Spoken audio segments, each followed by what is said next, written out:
Good morning Radhe Radhe welcome back to my channel. इटा हूँ Sunday रो video जे मुई एडिटिंग नहीं करी थे बेले अपलोड नहीं करी थे तो जेइथिले से संडे दिन आमर घर आउ मामू घर ढुकी सेनु एते सारा जिनिस आनले जे ना मुई केनटा काଣା करबी केतेले रांधबी बुझी नहीं पारली।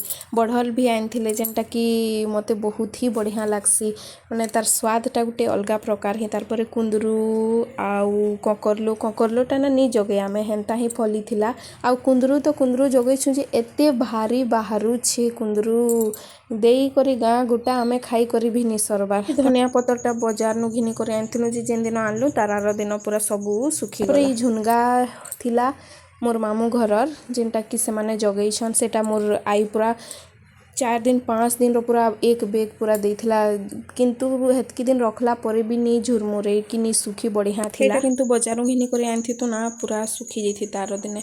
तो इटा होछे बाउंस छती जिन थिर की रेसिपी मुई आपन के शेयर करी छे। इटा आनथिले आमर घर नु आ बहुत सारा आनथिले अधा मामू घरे भी छाड़ देलु अधा आमे आनलु बाकी जेन भी छती खाओ पुआल छती र तले आउ इटा हरा हरा मिर्ची जेनटा कि मोर मामू घर पठे देथिले जगैछन बेले तो जेन थिर वर्णना करूथिली सेटा भी आनिछन आइटा आनिछन मोर मामू घरू।